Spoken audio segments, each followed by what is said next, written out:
तो मूवी की स्टार्ट हमें एक छोटा सा गांव दिखाया जाता है जो कि शहर से दूर था और वहां पर गोल्ड माइनिंग हो रही थी। और यहीं पर हम सुखमन नाम के बंदे को देखते हैं जो कि वहां पर काम करता था। उसके साथ उसका बेटा भी था। अब यहाँ पर उसका बेटा उसे कहता है कि मैं अपना टूल घर पे भूल कर आया हूँ तो मैं वो लेकर आता हूँ। मगर तभी वहां पर एक क्रिएचर आ जाता है जो कि सुखमन के बेटे पर हमला कर देता है और उसे अपने साथ खींचते हुए जमीन के नीचे चला जाता है। अब यहाँ पर माइनिंग होती है जिससे हम समझ जाते हैं कि वो क्रिएचर जमीन के नीचे से आया है। माइनिंग से बहुत बड़ा गड्ढा बन गया होगा जिस वजह से क्रिएचर को ऊपर आने के लिए रास्ता मिल गया होगा। जिसके बाद सीन यहाँ से कट जाता है और हमें काफी साल आगे की कहानी दिखाई जाती है जहाँ पर हम एक लड़की को देखते हैं जिसका नाम एरन था और वो एक एडवेंचर थी जिसे काम मिला था कुछ साइंटिस्ट को लेकर उसी माइन की जगह पर जाने का जहाँ पर वो साइंटिस्ट कुछ रिसर्च करने वाले थे। जिसके बाद एरन उस जगह की थोड़ी रिसर्च करने लगती है मगर उसे मैप में वो टाउन कहीं भी नहीं मिलता। मैप से उस जगह का नक्शा हटाया गया था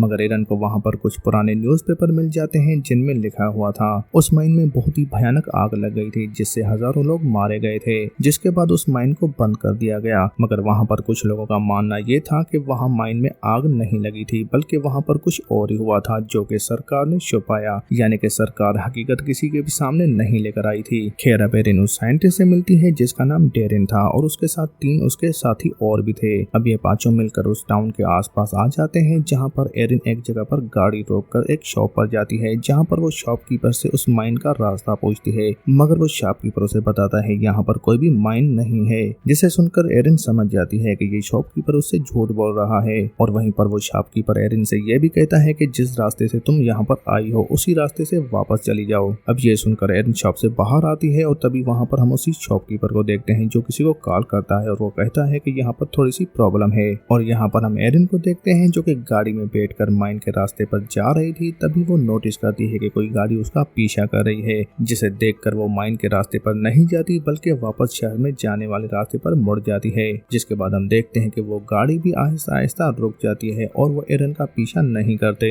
और थोड़ी ही देर के बाद एरन जब देखती है कि वो गाड़ी वहाँ से चली गई है तो वापस से वो माइन वाले रोड पे आ जाती है और माइन की तरफ जाने लगती है। और थोड़ा आगे जाते ही वो अपने सामने माइन की गेट को देखती है मगर वो गेट पूरी तरह से बंद थी और उस पर हाई वोल्टेज करंट लगा हुआ था, यानी कि कोई नहीं चाहता था कि कोई इस गेट के अंदर जाए। मगर एरन बड़ी ही चालाकी से एक पेड़ के सहारे उन साइंटिस्ट को अंदर लेकर जाती है। अब यहाँ पर रात हो जाती है तो ये पांचों मिलकर एक जगह पर बैठ जाते हैं। यहाँ पर डेरिन इन्हें बताता है कि यहाँ पर एक टाउन था जो कि यहाँ पर लगी हुई भयानक आग की लपटों में आ गया और पूरी तरह से खत्म हो गया। मगर वहीं पर दूसरा साइंटिस्ट डेरिन से कहता है कि ऐसा कुछ भी नहीं, यहाँ पर कभी भी कोई टाउन नहीं था बल्कि यहाँ पर अमेरिकी सरकार कोई रिसर्च कर रही थी जिसके नतीजे में एक भयानक हादसा हुआ और अमेरिकन सरकार नहीं चाहती थी कि उस हादसे का किसी को भी पता चले। तभी ये अफवाह फैलाई गई कि यहाँ पर एक आग लग गई थी जिसके नतीजे में सारा टाउन तबाह हो गया था। और वहाँ दूसरी तरफ हम रात के अंधेरे में टाउन के कुछ लोकल बंदों को देखते हैं जिनमें से एक सुखमन भी था। सुखमन वही बंदा था जो कि हमने मूवी की स्टार्ट में देखा था जिसके बेटे पर क्रिएचर ने हमला किया था और उसे अपने साथ जमीन के अंदर लेकर गया था। और यहीं पर हम सुखमन और उसके कुछ साथियों को देखते हैं जो कि एक जमीन के खड्डे के पास आकर खड़े हो जाते हैं जो कि लोहे की सलाखों से बंद किया गया था। मगर वहां पर एक बंदा नोटिस करता है कि वो सलाखें अंदर की तरफ मुड़ी हुई थी जिससे उन्हें पता चल जाता है कि ये साइंटिस्ट जरूर अंदर गए होंगे। मगर तभी वहां पर वो क्रिएचर आ जाता है जो कि सुखमन के एक साथी पर हमला करके उसे खींच के उस खड्डे में अंदर लेकर चला जाता है। अब यहाँ पर काफी रात हो गई थी और सुखमन नहीं चाहता था कि वो खड्डे के अंदर जाए और उन्हें उस साइंटिस्ट को भी बचाना था क्योंकि उनको ऐसा लग रहा था कि वो पांचों साइंटिस्ट इस खड्डे के अंदर गए हैं। और अगली सुबह हम एरन के साथ उस साइंटिस्ट को देखते हैं जो कि चलते चलते काफी आगे आ जाते हैं और वहां पर एक जगह पर जमीन से धुआं निकल रहा था। मगर तभी वहां पर उनको वो गाड़ी नजर आती है जो कि एक दिन पहले उनका पीछा कर रही थी जिसे देखकर वो वहां पर छुप जाते हैं। और थोड़ी देर के बाद वो गाड़ी वहां से चली जाती है तो ये आगे बढ़ने लगते हैं और आगे चलते चलते एक जगह पर आ जाते हैं जहाँ पर थोड़े से घर बने हुए थे। उन घरों की हालत काफी ज्यादा खराब थी, वहाँ पर कोई भी नहीं रहता था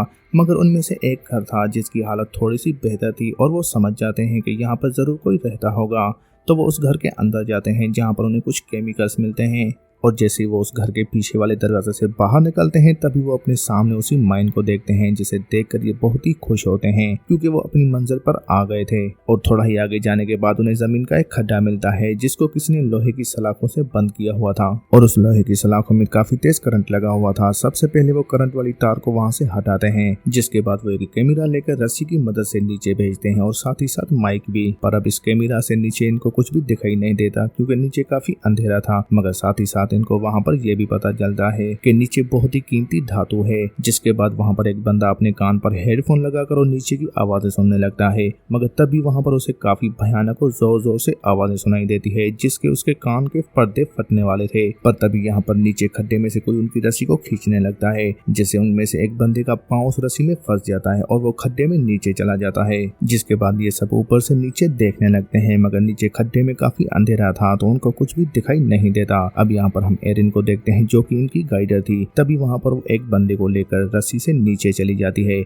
मगर नीचे जाकर वो देखती है तो वहाँ पर काफी सारी गैसेस थी और शोर शराबा भी था, जैसे कोई मॉन्स्टर या क्रिएचर चिल्ला रहा हो। अब ये सब सुनकर एरन काफी डर जाती है और वो समझ जाती है कि यहाँ नीचे जरूर कोई खतरा है। और वहाँ हम ऊपर देखते हैं तभी वहाँ पर वो गाड़ी आ जाती है जो पिछले 2 दिन से इनका पीछा कर रही थी। तभी वो गाड़ी इनके पास आकर रुकती है तो उस गाड़ी में से एक टाउन का लोकल बंदा निकलता है जिसके हाथ में गन थी, और जैसे वो इनके पास आता है तो उसकी नजर उस खड्डे पर पड़ती है जिसकी सलाखें इन्होंने खोल दी थी, जिसे देखकर वो उन पर काफी गुस्सा करने लगता है। तभी वहाँ पर वो लोकल बंदा 2 रस्सियों को देखता है जो कि खड्डे में नीचे जा रही थी और वो रस्सियों को काटने लगता है, मगर जैसे एक रस्सी को वो काटता है तभी यहाँ पर नीचे हम एरन को देखते हैं और वो समझ जाती है कि ऊपर कुछ तो गड़बड़ है। तभी वो एक रस्सी के सहारे अपने साथ साइंटिस्ट को लेकर ऊपर आ जाती है, मगर अभी भी वो उस टाउन का लोकल बंदा इन पर गन ताने हुए था और इन पर गुस्सा कर रहा था, मगर तभी उनमें से एक इस लोकल बंदे पर हमला करके इसे बेहोश कर देते हैं। और यहीं पर एरन सबको बताती है कि नीचे जो आवाजें आ रही हैं वो काफी बड़े क्रिएचर की लग रही हैं,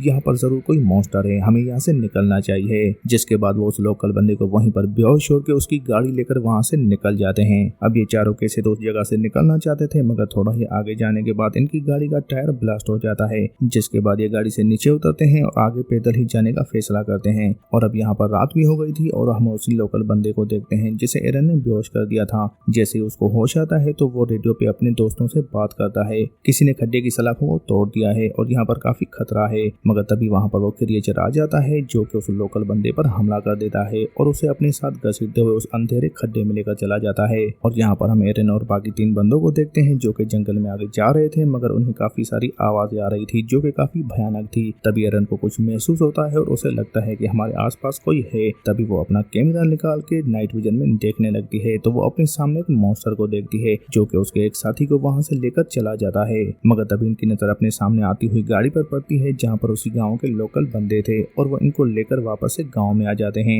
अब यहाँ पर ये गांव के घर में आते हैं जहाँ पर पहले से ही काफी सारे बंदे मौजूद थे और वहाँ पर काफी सारी ड्राइंग भी लगी हुई थी, जिनमें से एक ड्राइंग उस मॉन्स्टर की भी थी। तभी यहाँ पर हम सुकमन को भी देखते हैं जो इनको बताता है कि काफी समय पहले हम यहाँ पर माइन करते थे, मगर माइन करते करते हम धरती के उस हिस्से में आ गए जहाँ पर ये क्रिएचर रहते थे। जिसके बाद ये खतरनाक क्रिएचर जमीन के नीचे से ऊपर आने लगे और इंसानों पर हमला करने लगे। इन क्रिएचर की तादाद काफी ज्यादा थी तो हमने माइन में आग लगा दी और जितने भी होल थे उन सबको सलाखों से सील कर दिया और उनमें करंट की वायर लगा दी ताकि ये क्रिएचर फिर से बाहर ना आ पाए। अब यहाँ पर एरिन और उसके साथी समझ जाते हैं कि उन्होंने कितनी बड़ी गलती कर दी है उस खड्डे को खोलकर, जिसके बाद ये डिसाइड करते हैं कि वो वापस से जाएंगे और उस खड्डे को बंद कर देंगे। अब यहाँ पर इनके साथ गांव का एक लोकल बंदा और एक लड़की भी चलती है, मगर थोड़ा सा आगे जाने के बाद इनको एहसास हो जाता है कि इनके आसपास काफी ज्यादा क्रिएचर हैं। तभी वहाँ पर गाँव का लोकल बंदा इनको कहता है कि तुम आगे जाओ, मैं इनको संभालूंगा। जिसके बाद वो गांव का लोकल बंदा अपनी लाइफ का सेक्रीफाइस देकर इन सबको भागने का मौका देता है और इनकी जान बचा लेता है। जिसकी थोड़ी ही देर के बाद हम इन सबको माइन के अंदर देखते हैं जहां पर काफी सारे क्रिएचर थे और इन पर हमला करते हैं। यहीं पर इनमें से एक बंदा अपना ग्रेनेड निकालता है और जैसे ही वो क्रिएचर के पास फेंकने लगता है, मगर तभी वो क्रिएचर उस पर हमला कर देता है जिससे वहीं पर ब्लास्ट हो जाता है और उनका एक साथी जख्मी हो जाता है। मगर तभी वहाँ पर एक क्रिएचर आ जाता है जो कि इस जख्मी आदमी को लेकर गुफा की ओर भी अंदर चला जाता है। ये देखकर एरन काफी हैरान हो जाती है क्योंकि वो क्रिएचर किसी भी बंदे को खा नहीं रहे थे बल्कि वो जख्मी बंदे को भी घसीटते हुए लेकर जा रहे थे। पर तभी वहाँ पर एक और क्रिएचर आ जाता है जो कि एरन पर हमला करके उसे बेहोश कर देता है। जिसके थोड़ी देर के बाद एरन की जब आंख खुलती है तो वो अपने सामने एक बड़े से मॉन्स्टर को देखती है, यानी कि वो क्रिएचर की रानी थी जो कि वहाँ पर बच्चे दे रही थी, यानी कि जो भी क्रिएचर थे वो उसी से पैदा हो रहे थे। और यहाँ पर हम देखते हैं कि काफी सारे बंदों की डेड बॉडी पड़ी हुई थी जो कि वो बड़ी क्रिएचर खा रही थी, यानी कि वो बड़ी सी मॉन्स्टर खा रही थी, इन क्रिएचर की रानी। जिसके बाद वो मॉन्स्टर रानी सारे बंदों को खा लेती है, यानी कि एरन के बाकी दोस्तों को भी खा लेती है। मगर जैसे वो एरन को खाने वाली थी तभी उसके हाथ में ग्रेनेड था जो कि वो उस रानी के मुंह में डाल देती है और उसके पेट में एक बड़ा सा विस्फोट होता है जिससे उसकी वहीं पर मौत हो जाती है। अब मौका देकर एरन वहाँ से भागने लगती है और भागते भागते वो उस जगह पर आ जाती है जहाँ पर हॉल था। वहाँ पर एक रस्सी भी थी जिसकी मदद से वो बाहर आ जाती है। और यहाँ पर हम बाकी गाँव वालों को भी देखते हैं जो कि वहीं पर खड़े थे और जो भी क्रिएचर बाहर आ रहा था उसे वो आग लगा देते हैं। जिसके बाद वो खड्डे को फिर से बंद कर लेते हैं और वहाँ पर सलाखें लगा देते हैं। और मूवी के लास्ट सीन में हम सुपरमैन को देखते हैं जो कि एरन को अपनी गाड़ी में बिठाकर वहाँ से ले जा रहा था। तभी वो एरन से कहता है तुम शहर जाना चाहती हो या हमारे साथ रहना चाहती हो, क्योंकि चाहे कुछ भी हो जाए हम इस गाँव से नहीं जाने वाले। मैं काफी साल से इसी गाँव में रह रहा हूँ और जो भी माइन के हॉल है हम उन्हें बंद करके रखते हैं ताकि वो क्रिएचर फिर से वापस ना आ जाए। और पता नहीं अगर वो क्रिएचर बाहर आ गए तो इंसानियत का क्या होगा। अब यहाँ पर हम एरन को देखते हैं जो कि सुपरमैन को कहती है कि मैं तुम लोगों के साथ ही रहूंगी और मैं भी तुम्हारी तरह इस माइन की गाइडर बनकर इन खड्डों का ध्यान रखूंगी। और इसी के साथ ही मूवी यहीं पर एंड हो जाती है। दोस्तों अगर आपको वीडियो अच्छी लगे तो लाइक कर देना, साथ ही साथ चैनल को सब्सक्राइब कर देना। तो मिलते हैं अगली वीडियो में, तब तक के लिए बाय।